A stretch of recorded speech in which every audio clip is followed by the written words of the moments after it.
వరకు ఆత్మ సంజ్ఞతలు. ఆ, మనము ఈ రోజు అయితే సజ్జన సాంగత్యం అన్నారు. నాకైతే ఈ అనుభవాలు లేవు. మరి ఏది మాట్లాడాలి, మరి విషయం మాట్లాడిస్తాయి. నేను ధ్యానంలోకి వచ్చేసి కరోనా టైంలో అందరూ ధ్యానంకి వచ్చారు కదా, అప్పుడే ధ్యానంకి వచ్చాము. అప్పుడు మేము ఈ మాకు దగ్గరగా ఉండే నరేష్ మాస్టారు ధ్యానంకి వెళ్తుండే. అంతకు ముందు తెలుసు కానీ ఇంకా ఎక్కువ పరిచయం కావడం నరేష్ మాస్టర్ ద్వారా జరిగింది. ఓంకార్ నరేష్, మనకి ఇప్పుడు పిరమిడ్ మాస్టర్ ఉన్నారు కదా, ఓంకార్ పిరమిడ్ మాస్టర్. ఆ మాస్టర్ ద్వారా ఆ, మేము ధ్యానంలోకి రావడం జరిగింది. ఫస్ట్ ఏంటంటే మేము స్వాధ్యాయ పరంగా ఉండింటి. ఎందుకంటే ఆధ్యాత్మికంలో ఫస్ట్ నుంచి స్వాధ్యాయ స్వాధ్యాయ అంటే భగవద్గీత ఇవన్నీ తెలుస్తుంది అందరికి. ఎప్పుడు కూడా వాళ్ళ షాప్కి వచ్చి డిబేట్ చేసేవాళ్ళం. ధ్యానం గొప్పదా, స్వాధ్యాయ గొప్పదా, ఇట్లా రోజు డిబేట్ చేసేవాళ్ళం. దేని గురించి అయినా చర్చించేవాళ్ళం అన్నట్టు. ఇట్లా అప్పుడప్పుడు శ్లోకం, దీంతో ఏమవుతుంది, శ్లోకంతో ఏమవుతుంది, ధ్యానంతో ఏమవుతుంది, ఇట్లా డిస్కషన్ చేయంగా మళ్ళీ ఒకసారి మరి ధ్యానంలో కూర్చుంటావా అంటే పిరమిడ్కి వెళ్ళాం. సత్యనారాయణ సార్ ఉన్నాయి కదా, బాలాజీ పిరమిడ్కి వెళ్తే ఒకరోజు అనుకోకుండా 2-3 సార్లు వెళ్ళాం.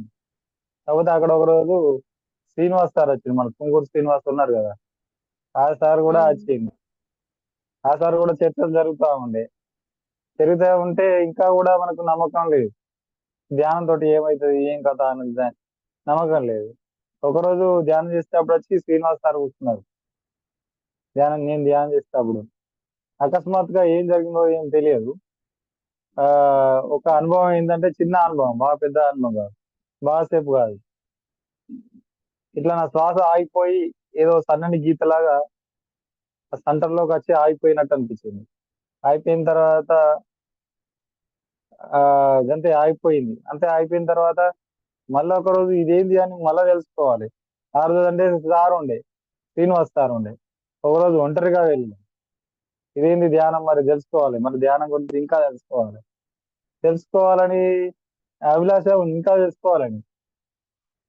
అప్పటికే పత్రి సారు అనుభవాలు వినడం, ధ్యానంలో ఎట్లాంటి అనుభవాలు వస్తాయి, ఇట్లాంటి ఇవి ఉన్నాయి, ఇవన్నీ ఇమాజినేషన్ చేసుకున్నాడు. కానీ మనకు అట్లా ఎట్లాంటి అనుభవాలు రావట్లేదు. ఒకరోజు అకస్మాత్తుగా నేను ఒంటరిగానే ఉన్నాను. బిగ్గరగా నవ్వుతూ ఏడవడం జరిగింది. ఏడవడం జరిగిన తర్వాత అది ఈ విషయాన్ని అప్పటికే మాకు ఈ sir Katam Murali sir crystal ద్వారా పరిచయం. ఆ సార్ని అడిగినాం ఒకసారి క్లాస్, ఏంజిల్ క్లాసులు ఒక 3-4 విన్నాం. విన్న తర్వాత ఆ క్లాస్ లో ఒక అద్భుతం జరిగింది. ఆ సార్ని అడిగితే సార్ ఏం కాలేదు, ఇప్పటి నుంచే మీరు స్టార్టింగ్ అవుతున్నారు, ఆ నెగిటివ్ ఎనర్జీ ఏమంటే బయటికి వెళ్ళిపోయింది, ఇప్పటి నుంచి మీరు కొంచెం ఒక ట్రాక్ లో పడుతున్నారు అని చెప్పారు. మళ్ళీ ఒకసారి ఏంజిల్ వచ్చినప్పుడు ఒకటి గ్లాస్ వాటర్ తోటి సార్ ఏంజిల్ మన ఆర్కేజీ మైకిల్ తోటి కనెక్ట్ చేసింది. కనెక్ట్ చేసినప్పుడు ఏంటంటే ఫస్ట్ వాటర్ తాగినప్పుడు ఏమైందంటే మామూలుగా వాటర్ అనిపిస్తుంది. ఆ తర్వాత ధ్యానం అయిపోయిన తర్వాత ఆ ఒక గంట ధ్యానం తర్వాత ఏమైందంటే ఆ మిరాకిల్ అద్భుతంగా అనిపించింది. ఎందుకంటే ఆ గ్లాసుల వాటర్ ఎంతో అద్భుతంగా అనిపించింది. అరే, ఇంతకు ముందే నేను తాగిన ధ్యానం కంటే ముందు, ధ్యానం తర్వాత తాగిన తర్వాత ఆ వాటర్ చేంజ్ అవ్వడానికి అరే ఇంత శక్తి ఉందా, అరే ఇంట్లో ఏమున్నది అని ఇంకా తెలుసుకుంటూ పోతా ఉన్నాం. కానీ ఎక్కడ కూడా ఈ ఆ, అనుభవాలు రాకపోవడం, ఆ ఫస్ట్ ఒకటే అనుభవం రావడం, ఇంకా ఇంకా ఏమున్నది మరి,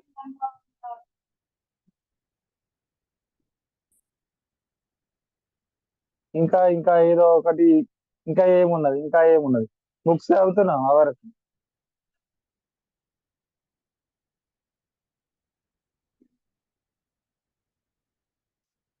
అవరికి బుక్స్ చదువుతున్నాం, ధ్యానం బుక్స్ బుక్స్ చదువుతున్నాం. మా అబ్బాయి బుక్స్ చదువుతున్నాం. కానీ ఇంకా కూడా ఏదో తెలియని ఆతృత, ఇంకా ఏముంది ధ్యానంలో ఏమున్నది, ఇంకా తెలుసుకోవాలని ఆతృత ఉంది. ఆతృత ఉన్నది కానీ ఎక్కడ పోయినా అనుభవాలు రాదు. కడతాలు పోయినాం, అక్కడైతే అంటే వంశీ సార్ క్లాస్ వింటా ఉన్నాను. ఇట్లా అనుభవాలు చెప్తా ఉంటారు కదా, ధ్యానంలో అనుభవాలు. అవన్నిటిని సాధనలో చేసుకుంటూ కూడా మరి ఇంకా ముందరికి వెళ్ళాలంటే ఎక్కడికి చేయాలి, ఏం చేయాలి, ఇదే తపన పెరుగుతా ఉంది. కొందరు సేవ చేయాలన్నది, సరే చేద్దాం సేవ. ఫస్ట్ ఫస్ట్ కడతాలు వెళ్ళినప్పుడు ఒక 2 రోజులు ఉండడం జరిగింది. కానీ అద్భుతం జరిగింది, చాలా అద్భుతంగా ఉండేది. నేను ఇంత తొందరగా అందరూ మాస్టర్ని కలుతానని నేను అనుకోలేదు. ప్రేమ సార్ని కలవడం జరిగింది. ఆ, మామూలుగా ఎవరైతే లైట్ వర్కర్స్ ఉన్నారో వాళ్ళందరం చూడడం జరిగింది. అంటే నేను ఎవరినైతే కలవాలనుకున్నా వాళ్ళందరినీ కలవడం జరిగింది. ఈవెన్ 108 స్వామీజీని కూడా నేను బెంగళూరులో కలవడం జరిగింది. అనుకోకుండా జరిగింది. ప్రతి ఒక్కటి కూడా నేను అనుకోకుండా జరిగింది. పర్సనల్ గా నేను కలవడం జరిగింది ప్రతి ఒక్కరిని. అంటే సంకల్పము చాలా బాగుంటుంది. సంకల్ప శక్తి నేను ఎక్కువ అనుకుంటా, ఎవరైతే గట్టి అనుకుంటున్నానో అది ఖచ్చితంగా జరుగుతుంది. అంటే సంకల్పం బాగుండాలని అనుకుంటా. ఎందుకంటే ఒకటి సంకల్ప శక్తి ఎక్కువ ఉండాలి. సంకల్పం అంటే మనం అంటాం కదా, ఇది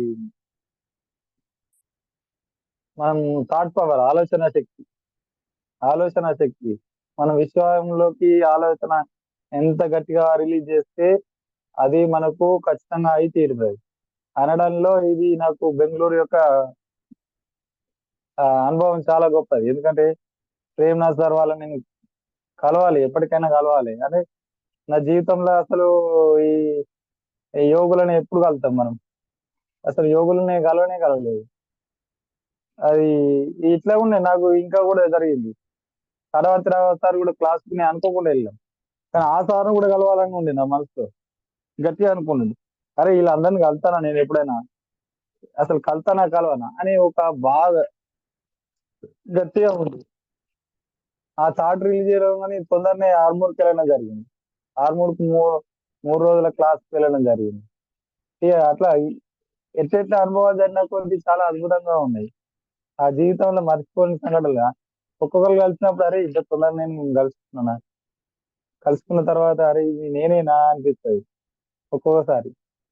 కానీ ఇంకా కూడా ఏంటంటే ఈ బుక్ చదివినప్పుడు మరి మనకి ఇట్లాంటి అనుభవం రావట్లేదు. ప్రేమ్నాథ్ సార్ క్లాస్ విన్నప్పుడు అయితే సార్ కూడా ఏం అనుభవాలు రాదు అంటాడు. కానీ సార్ మాత్రము అందరి అనుభవాలు తెలుసుకుంటాడు. కానీ మరి మనకెందుకు అనుభవాలు రాలేదు? మరి సార్ అట్లా అంటున్నాడు, మన అరే పత్రి సార్ కూడా అంటారు కొందరికి అనుభవాలు రాలంటారు. మరి ఇంట్లో మరి ఏ విధంగా? ఇంకా కూడా అదే క్వశ్చన్ నాకు, మరి ఎందుకు అనుభవం రావట్లేదు? అరే ఏంది ఇది, వీళ్ళందరికీ వస్తున్నాయి, నా ముందర ఉన్న వాళ్ళకు వెనక ఉన్న అందరికీ అనుభవాలు వస్తున్నాయి, మరి నాకు ఎందుకు రావట్లేదు? ఇది ఒకటే థాట్ ఒకటి నాకు బాగా ఉన్నది. ఎన్నోసార్లు ప్రయత్నం చేశాను ధ్యానం చేయడానికి. ఈవెన్ రాత్రి సార్ రాత్రి కూర్చుని ఆ కళ లోపల ఇప్పుడు రాత్రి చెప్తాడు సార్ కూడా క్లాస్ లోపల ఒక 12 సార్లు ఈ శ్వాసలు లెక్కెడితే అది కళల రూపంలో వస్తుందని అది విధంగా కూడా తయారు చేశాను. ఆ కళలు కూడా అద్భుతంగా వచ్చింది. కానీ ఆ కళల లోపల రావడం ఏంటి, నీకు నిజంగా అనుభవాలు వస్తే బాగుండు అనేది నా ఒక ఆలోచన. అట్లా ఎందరో ఎందరో క్లాసులు వినడం జరిగింది. ఇప్పుడు లైట్ వర్కల్ టీవీలో అయితే చాలా అద్భుతాలు జరిగినాయి. ఎందుకంటే నేను ఫస్ట్ అనుభవం జరిగింది మాత్రం లైట్ వర్క్ లైట్ వర్కల్ టీవీలోనే ఒక అద్భుతం జరిగింది. ఇది మన సార్ రంజిత్ సార్ కానీ, వీళ్ళు శ్రీదేవి సార్ కానీ, శ్రీదేవి మేడం. ఇప్పుడు నేను లైట్ వర్కర్ టీవీలో ఫస్ట్ క్లాస్ తిన్నది ప్రేమ్నాథ్ సారు. అంతకుముందు చిక్మంగళూరు సార్ కూడా ఉండే, రవీందర్ సార్.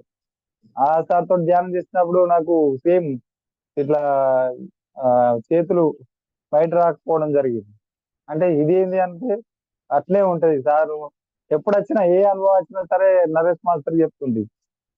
ఆ ఇంకా ఇంకా ఇంకా అంటే అనుభవాలు ఎప్పుడు కూడా నేను ఏ ఒక్క అనుభవం కూడా షేర్ తప్పి ఆ అనుభవాన్ని వచ్చిందంటే తెల్లారి దాని గురించి డిస్కషన్ చేయడం. అంటే డిస్కషన్ మరి ఇది వచ్చింది కరెక్టేనా, లేకుంటున్నా ఇక ఇమాజినేషనా, మరి ఇల్యూషనా అనేది నేను పక్కా తెలుసుకోవాలి కదా. పక్కా తెలుసుకుంటేనే దాన్ని తెలుసుకోగలం. మరి ఇల్యూషనా మరి ఏం దాని మీద తెలియదు కదా. దాని గురించి మేము నరేష్ మాస్టర్ కానీ ప్రతి ఒక్కరిని ఇట్లా అడిగి తెలుసుకునేవాడిని.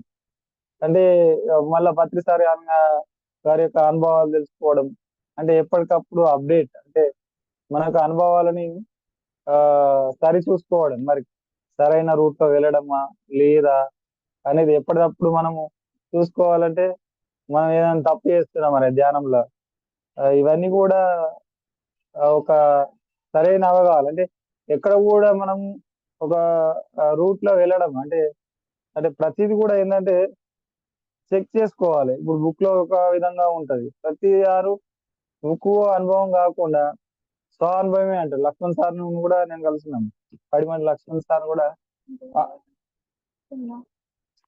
పత్రి సార్ మన పడిమంది లక్ష్మణ్ సార్ కూడా అడిగాం.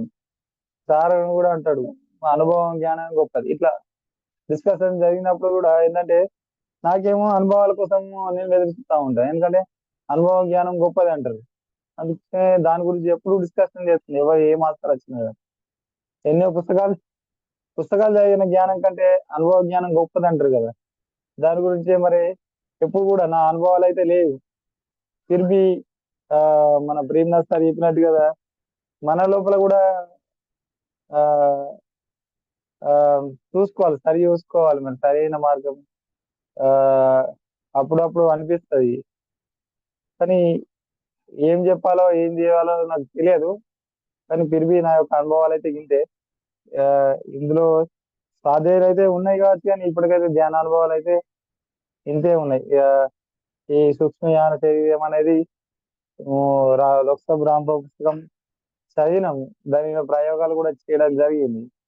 కానీ ఎప్పుడు కూడా అట్లాంటి అనుభవాల కోసం చూడలేదు. ఇప్పుడు మనం అంటాం కదా ఈ కాకపోతే ఒక్క విషయము ఆ ఆ, ఈ అనుభవాల లోపల కళల లోపల కావచ్చు, కానీ ఎప్పుడు కూడా ఆ ఈ ఇది మనకు ఒక ఇంకొక లోకంలో వెళ్ళి చూడడం జరిగినట్టు కళలో వస్తుండే, కానీ ఆ ఎప్పుడు కూడా మనం ధ్యానంలో కూర్చున్నప్పుడు ఎప్పుడు కూడా మామూలుగా నార్మల్ గానే శ్వాసనే గమనించినట్టు ఉంటుంది. ఆ శ్వాసను గమనించినట్టే ఉంటుండే, కానీ ఎక్కువ కళ లోపలే నేను ఎక్కువ ధ్యాన అనుభవాలు పొందేటాన్ని. ఎప్పుడు కూడా ధ్యానంలో ఈ మామూలుగానే ఉంటుండే, నార్మల్ గానే ఉంటుండే. మేడం ఇది ఇంతే ఉన్నది నా అనుభవాలు. ఆ, నా అనుభవాలు మరి షేర్ చేస్తున్నాను. థ్యాంక్ యూ మాస్టర్స్, విన్నందుకు. చాలా అద్భుతంగా ఉంది, ఎందుకంటే నేను వచ్చి 4 సంవత్సరాలు అవుతుంది ధ్యానానికి. ఇంకా నేర్చుకోవడానికి ఎంతో ఉంది. ఆ కాకపోతే ఇంకా నేర్చుకుంటూ ఉందాం మరి. సార్ వాళ్ళు నేర్చుకునేదే ఉంది, ఇంకా నేర్చుకునే ఉంది, నేను చెప్పడానికి అయితే ఏం లేదు. ఎందుకంటే ఎందరో మాస్టర్ దగ్గర నేర్చుకునేది ఉంది మనం. స్వాధ్యాయ గురించి చెప్పండి సార్ మీకు. కదా, నేర్చుకునేవి స్వాధ్యాయ ఉన్నాయి ఇంకా. గురించి చెప్పండి. మేడం స్వాధ్యాయ గురించి చెప్పండి సార్. స్వాధ్యాయ గురించి, స్వాధ్యాయకి ఎట్లా స్టార్ట్ అయ్యారు, ఎట్లా వెళ్ళారు, స్వాధ్యాయ గురించి ఆ, చెప్పండి. స్వాధ్యాయం స్వాధ్యాయాలు చెప్పడానికి ఉంటాయి కదా చాలా క్లాస్ మీకు, బాగా పెద్దగా అవుతుంది మేడం. ఎందుకంటే చెప్పండి. దాంట్లో ఇప్పుడు మీరు చెప్తే ఇంకా 10 minutes చెప్పారు. ఎందుకంటే అది ఒక అద్భుతం అయిపోయింది. ఎందుకంటే చిన్నప్పటి నుంచి గీత చదవడం అనేది నాకు ఒక కళ ఉండే. అంటే చిన్నప్పుడు స్కూల్లో ఒక మా హెడ్ మాస్టర్ గీతాలు గీత పుస్తకం పంచి పెడుతుండే. వాళ్ళని వీళ్ళని అడిగినాము గీత గురించి అడిగితే ఎవరు కూడా ఇవ్వలేదు. ఇవ్వనప్పుడు అట్లా జరిగిపోయింది. జరిగిన తర్వాత ఇక ఏ విధంగా అయితే దుబాయ్ వెళ్ళడం జరిగింది. దుబాయ్ వెళ్ళిన తర్వాత ఆ ఇక మామూలుగా అందరినీ ఒక రూమ్ లో ఉంటారు. ఒక రూమ్ లో 8 మంది ఉంటారు. ఆ 8 మందిలో ఒక ఆయనే భగవద్గీత చదివిండు, 2 3 సార్లు చదివిండు. కాకపోతే ఇంకొక ఆయనే మా రూమ్ లో ఒక ఆయన క్రిస్టియన్, అతను బైబిల్ తెచ్చుకున్నాడు. ఇంకొక ఆయనే ముస్లిం ఉంటాడు. ముగ్గురం ఉన్నాం. ఈ 8 మందిలో ముగ్గురు నలుగురం వేరు అన్నట్టు ఉంటూ ఉంటే నాకేం దోసకుంటుంటే అంత ఒకరోజు బైబిల్ పట్టుకొని చదువుతా ఉన్నాను. అంటే అప్పటికి ఏంటంటే దుబాయ్కి వెళ్ళాం కదా, అందరికి కొత్తగా కొంచెం బాధలు ఉన్నప్పుడల్లా ఏదైనా చదవాలనిపిస్తుంది కదా. చదివినాం. ఆయన ఏం చేసి నా కోసం అని శేఖర్ అన్న అని ఉండే ఒక ఆయన, శేఖర్ అని లింగంపేట దగ్గర ఇక్కడనే మా అంతర్గం దగ్గర. ఆయన ఏం చేసిండు, నువ్వు బైబిల్ ఏం చదువుతావు, ఆ భగవద్గీత చదువు మరి, నువ్వు అంతగానం చదువుతావా అంటే ఆయన నా కోసం తెప్పించిండు 15 రోజులలో. సరే ఏదైనా సరే నేను చదువుతాను, నాకు ఇప్పుడు ఉన్నది చదవడానికి ఒకటి కావాలని. అది చదవడం మొదలుపెట్టినాం. చదవడం మొదలుపెట్టిన తర్వాత అనుకోకుండా నేను చదువుతూనే వెజిటేరియన్ గా మారిపోయాను. అక్కడనే గుడ్డు మానేయడము, మాంసం మానేయడం అవన్నీ జరిగిపోయినాయి. ఆ బుక్ చదవడంతో అందులో ఏం జరిగిందో నాకు తెలియదు. అంటే ఆ నువ్వు ఏ విధంగా ఉండాలనుకుంటున్నావు, సాత్వికంలో ఉంటున్నావా, రాజసికంలో ఉండాలనుకుంటున్నావా, తామసికంగా ఉండాలనుకుంటున్నావా అని 3 గుణాలు ఉంటాయి. ఆ 3 గుణాలను నువ్వు ఏ విధంగా ఉండాలంటే అట్లా ఉండు. అంటే నువ్వు తింటే తిను, కాకపోతే నీ నీ గుణాలు నీ యొక్క ఆహారాన్ని బట్టి నీ గుణాలు పెరుగుతాయి. సత్వము, రజస్తము, సాత్వికం. ఈ ఈ మూడు గుణాలే ఉంటాయి ప్రతి దాంట్లో కూడా. ఇప్పుడు మనం శ్రద్ధాత్రయోగాలు చూసినా అని అంటే దానం, సాత్విక దానము, తామసిక దానము, రాసిక దానము అంటే ప్రతిది కూడా సాత్విక, తామసిక, రాజసిక.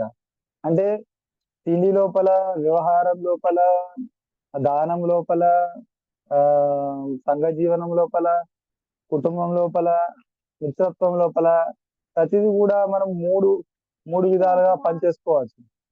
సాత్విక, రాజసిక, తామసిక. అంటే నువ్వు ఈ గుణం బట్టి నువ్వు ఆ స్టేజ్ లో ఉంటావు.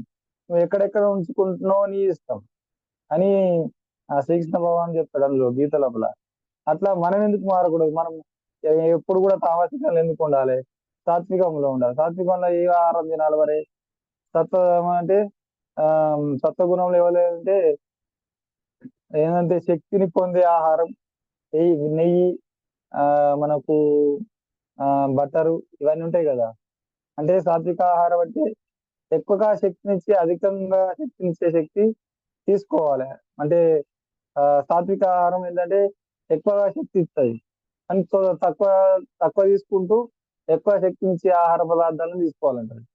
అట్లా తీసుకున్నప్పుడు ఇవే మనకు నెయ్యి, బట్టరు, వెన్న ఇవన్నీ ఉంటాయి కదా, ఆ శ్రీకృష్ణుడు తీసుకున్నాడు. ఇట్లా అంటే రాజకీయ ఆహారం అంటే ఏంటంటే మనకు కారము, పులుపు, చేదు ఇవన్నీ కూడా రాజసికం. అంటే అంటే రాజసికం అంటే మనకి ఏమనిపిస్తుంది అంటే ఈ గుణాల లోపల మనకు కోపము, ద్వేషము, ఉద్వేగము ఇవన్నీ ఉంటాయి. సాత్వికంలో ఏముంది అంటే ఇతను కూడా మనం అంటే ఇతడు నేర్చుకుంటున్నాడు అనే గుణాలు ఉంటాయి అన్నట్టు.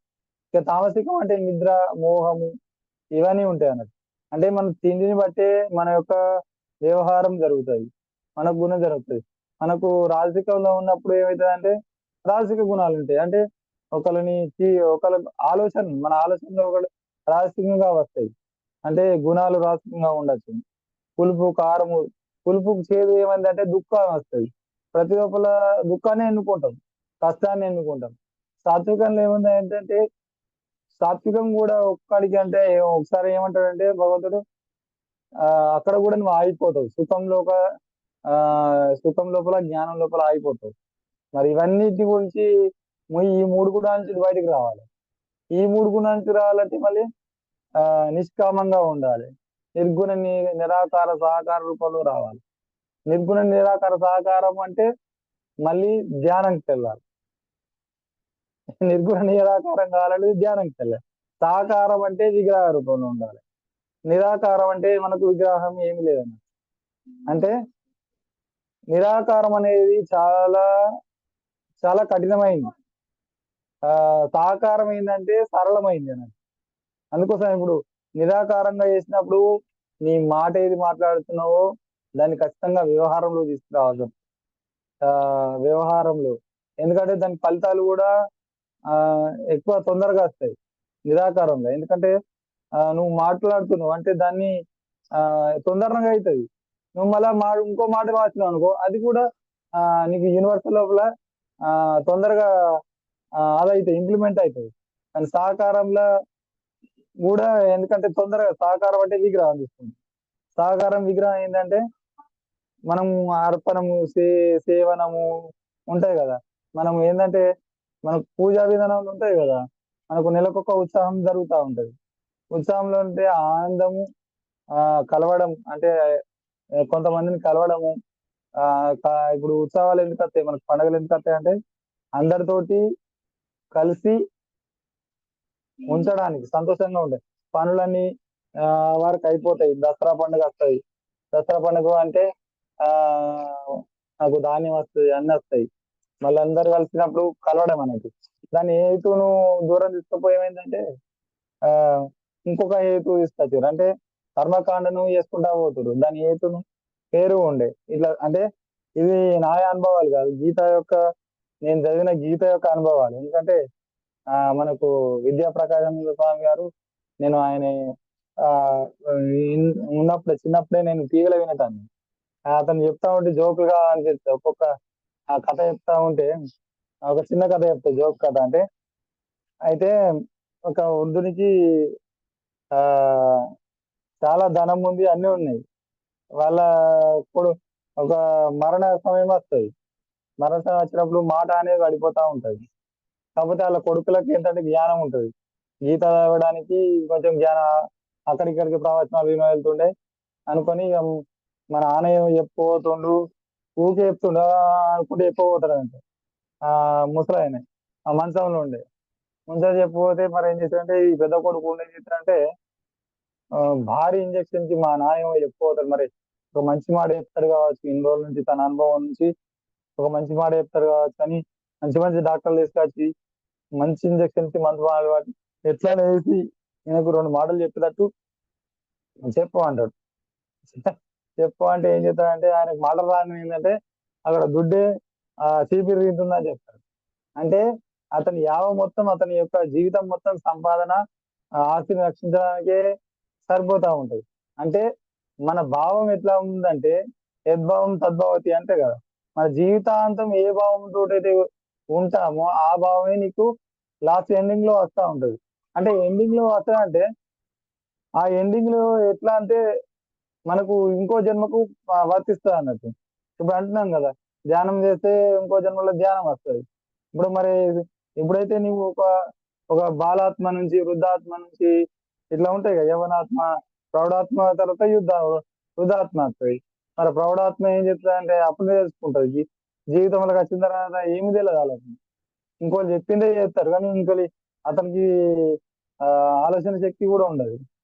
బాలాత్మ ఉంటుంది, వాళ్ళ ఆటల్లో జీవితంలో ఉంటుంది. ప్రౌఢాత్మ, ప్రౌఢాత్మకు అన్ని తెలిసినట్టు అనిపిస్తుంది కానీ ఏం తెలియదు. వృద్ధాత్మల యొక్క కూడా ఉంటది. అతను ఒక తోటమాలి లోపల ఉంటాడు. అవన్నీ ఉంటాయి కదా. ఈ ఇట్లా ఉంటాయి కానీ ఎక్కడ కూడా ఆగిపోతూనే ఉంటుంది. ప్రతి ఒక్క జీవాత్మ ఆగిపోతూనే ఉంటుంది. ఈ చక్రం లోపల ఆగిపోతూనే ఉంటది. ఏంటంటే మరణం, జననం, పుట్టడం, బాల్యం, యవ్వనం, ఆ ముసలితనం, మళ్ళీ మరణం, మళ్ళీ జన్మ ఎత్తా ఉంటాడు, మళ్ళీ పోతా ఉంటాడు. మరి ఈ జన్మలో నుంచి చక్రం నుంచి బయటికి రావాలంటే మనం ఈ ఈ నిర్గుణ నిరాకార సహకారాన్ని అందించడం అంటే ధ్యానం చేసుకోవాలి. ఆ ధ్యానం నుంచి మళ్ళీ ముందరికి పోవచ్చు. అంటే ఆత్మజ్ఞానం ఎప్పుడైతాడో, అప్పుడు జ్ఞానం ఎప్పుడైతే పొందుతావో అప్పుడు నువ్వు ఈ యొక్క జ్ఞానాగ్ని దగ్గర కర్మానం అంటే ఎప్పటిదాకా నీ కర్మల బట్టి నీవు జన్మలు ఎత్తుతూనే ఉంటావు. అంటే సాత్విక కర్మ చేసినప్పటికీ కూడా నువ్వు జన్మ ఎత్తుతావు, రాజసిక కర్మ చేసినా కానీ జన్మలు ఎత్తుతూనే ఉంటావు. ఎప్పుడైతే నిష్కామ కర్మ చేసినప్పుడు అంటే నీ జ్ఞానం వచ్చినప్పుడే ఆ జ్ఞానంలో కర్మలు తగ్గుతాయి. ఆ కర్మలతోటే నువ్వు జన్మరాహిత్యంగా ఉంటావు. ఎప్పుడైతే జ్ఞానం వచ్చినా కూడా నీకు తెలిసిన జ్ఞానం కూడా బుద్ధుడు చెప్తా ఉంటాడు కదా. తెలిసి నువ్వు చెప్పినప్పుడు ఒకటి బుద్ధుడికి ఒక ఉదాహరణ కూడా వెళ్తుంది. ఒకసారి బుద్ధుడు ఆ ధ్యానం చేసుకుంటూ ఉంటే కొందరు వచ్చి ఆ ఒక పొలంలో కమలాలు ఉంటాయి కదా, చెరువులో కమలాలు ఉంటాయి. ఆ ఎటు దొరికితే అటు తొక్కుతారు, పీకేస్తారు, అవన్నీ చేస్తూ ఉంటారు. చేస్తూ ఉంటే అలా అయిపోతా ఉంటారు. ఆ కర్మ అంతా అయిపోతా ఉంటది. మెల్లగా మళ్ళీ తెల్లారి మళ్ళీ కమలాలన్నీ మంచిగా ప్రశాంతంగా ఉంటాయి. బుద్ధుడు పోయి ఒక్కసారి ఓ కమలం తెంపడానికి పోతాడు. లేనప్పుడు అక్కడి నుంచి ఆకాశవాణి వెళ్తాయి. నువ్వెందుకు నీకు కర్మ, మన కర్మఫలం అంటుంది అంటే వాళ్ళందరూ చేసిరు కదా. అంటే వాళ్ళు చేసింది తెలియక చేసారు. తెలియజేసిన దానికి ఏం కాదు. తెలిసి నువ్వు ఒక జ్ఞానాన్ని పొందిన తర్వాత కూడా ఇంకో దాన్ని తెంపడానికి కూడా తెలియదు. అంటే ఒక చెట్టును కత్తిరించడానికి లేదు, ఒక పువ్వును కోయడానికి కూడా వీలేదు. అందుకోసమని నిర్గుణ నిరాకార సాకారాన్ని చాలా కఠినమైంది, ఆ సరళమైంది. అంటే జ్ఞానాన్ని పొందడానికి సరళమైంది, కానీ బాగా కఠినంగా ఉండాలి. మన వ్యవహారం అనేది కఠినంగా, ఎంతో ఏం మాట్లాడతామో దాన్ని తూచా తప్పకుండా మనము ఆ దాన్ని ఆచరించాల్సి వస్తుంది అన్నట్టు. అందుకోసం బుద్ధత్వం చాలా బుద్ధుడికే వార్నింగ్ ఇవ్వాలి కదా. మనం ఎంత మరి, మనకెంత, మనకు కూడా వార్నింగ్లు వస్తూ ఉంటాయి కదా. చిన్న చిన్నవి అనుకుంటాం, చాలా చిన్న చిన్నవి, ఏం కాదు అనుకుంటాం. కానీ ఎప్పుడైతే నిరాకారంలోకి వచ్చినప్పుడు చాలా కండిషనింగ్ గా ఉండాలి. ఒక వ్యక్తి జీవనం అంటే కండిషనింగ్ ఉండాలి. ఏ ఒక్కరిని అంటాం కదా ఇప్పుడు, no complaint, no judgement, no comments ఉన్నాయి కదా. ఎవరిని కూడా జడ్జ్మెంట్ చేయొద్దు, ఎవరిని కామెంట్ చేయొద్దు, ఎవరిని కూడా కాంప్లైంట్ చేయొద్దు. కానీ ఇవి వచ్చే వరకు చేంజ్ అవుతాయి, మన లైఫ్ చేంజ్ అవుతాయి. కానీ ఇప్పుడైతే మనం నేర్చుకుంటున్నాము, మెల్లిమెల్లగా నేర్చుకోవడం, అంటే నేర్చుకోవడం అనేది జరుగుతూ ఉంది. దాన్ని మెల్లమెల్లగా ఇంప్లిమెంట్ చేయాలి. ఎప్పుడైతే తొందరగా ఇంప్లిమెంట్ చేయలేం కదా, మెల్లిమెల్లగా మెల్లిమెల్లగా నేర్చుకుంటాం. అంటే సేనై పంత సేనై అంటే మెల్లమెల్లగా గుట్ట ఎక్కడము, మెల్లమెల్లగా విరక్తి చెందడం, మెల్లమెల్లగా ఆత్మజ్ఞానం చేయడం. అంటే స్టెప్ బై స్టెప్. తొందర పోయి గుట్టానికే లేదు, తొందర ఎక్కుతుంటే కిందికి కూడా తొందరనే పడుతుంది. ఎంత ఫాస్ట్ గా వెళ్తామో అంత కిందికి పడడానికి కూడా ఆలోచన మనకు ఛాన్స్ ఉంటుంది. అంటే సేనై పంత మెల్లిమెల్లిగా నేర్చుకుంటూ వెళ్ళాలి. అంటే ఒక్కొక్క స్టెప్ అనేది చాలా ఇంపార్టెంట్. ఆ స్టెప్ ఎక్కిన తర్వాత దాన్ని క్లియర్ చేసుకున్న తర్వాత ఇంకో స్టెప్ మళ్ళీ, ఎందుకంటే దాని నుంచి కిందికి కాకుండా చూసుకోవాలి. ఆ కింది పడిపోకుండా మనం ముందటికి వేయడానికి మన ప్రణాళిక అనేది చూసుకోవాలి. అనుకునే మెల్లమెల్లగా ఎంతనే అది చేసుకో, ఇది కరెక్టా, ఇది మన అంటే ఎవరు చెప్పింది కాకుండా మన లోపల నుంచి రావాలి. అందుకోసం అంటున్నాను, ఇన్ని రోజులు కూడా నాకు అనుభవాలు రాలేదంటే, నాలో అనుభవాలు వచ్చిన తర్వాత దాన్ని ఇంప్లిమెంట్ అవుతుంది, మనకు ఇంప్లిమెంట్ అవుతుంది. అంటే మనకి ఎప్పుడు కూడా మన ఇన్నర్ వాయిస్ చెప్తా ఉంటుంది అన్నట్టు. ఆ ఇన్నర్ వాయిస్ తోటే మనం ముందరికి వెళ్ళాలి. అంటే వాయిస్ తోటే చెప్పాలి. అంటే ఇప్పుడు గీతాల గురించి చెప్తాను మరి నేను. అందుకోసం గీత అయిన పట్టు కొంచెం, అంటే బాగా ఏం చదవలేదు, కొంచెం చదివాను, ఇంకా తెలుసుకోవాలి ఎంతనే. సరే, మళ్ళీ వచ్చినప్పుడు జూన్ క్లాస్ మళ్ళీ కొంచెం తెలుసుకుందాం. ఎందుకంటే కొద్దిగానే ఒక్క రోజుల ఏం చెప్పలేము, అంటే కొంచెం కొద్దిగా చెప్పాను. సరే, ఈ రోజు చాలా అనిపిస్తుంది. మళ్ళీ రచుకున్నాం, మళ్ళీ రోజు మళ్ళీ మనం మళ్ళీ తెలుసుకుందాం, మళ్ళీ విషయాలు తెలుసుకుందాం, ఇంకా వివరంగా తెలుసుకుందాం. అంటే ఒక్కొక్క అధ్యాయం గురించి కానీ, ఒక్కొక్క తత్వం గురించి కానీ, ఒక్కొక్క మనకు ఎట్లా అయితే మన జీవనం అనేది ధ్యానం దాకా వెళ్తుంది, సహకారం నుంచి ధ్యానం దాకా వెళ్తుంది అనేది కూడా తెలుసుకున్నాను. ఎందుకంటే నేను ఎవరిని విమర్శించేది లేదు. అంటే అన్ని రాష్ట్రాలు ఒక్కడికే వెళ్తాయి. మళ్ళీ ఆత్మ పరమాత్మ అంటాం కదా, పూర్ణాత్మ. అంటే మనం పూర్ణాత్మ నుంచి వచ్చింది, మళ్ళీ పూర్ణాత్మ దగ్గర పోయేదాకా మనం మళ్ళీ కిందికి రావాల్సిందే కదా. అంటే మనం మళ్ళీ పూర్ణాత్మలు కావాలి, మళ్ళీ అంశాత్మలు అవుతా ఉంటాయి. ఇట్లా అయ్యేదాకా మనం జరుగుతూనే ఉంటాయి మెల్లిమెల్లగా. సేనై పంట సేనై తలమస్తక పోదాం మనం, మీ దాకా పోదాం, మెల్లమెల్లగా మెట్లు ఎక్కుందాం. అంటే ఒక్కొక్క స్టెప్ వేస్తే ఒక్కొక్క విధంగా మనం ముందరికి వెళ్ళాలి.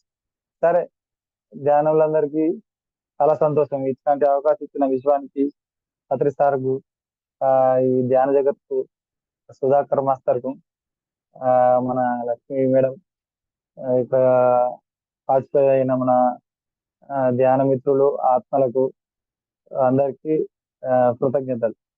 Thank you madam. Sir rail. Thank you sir.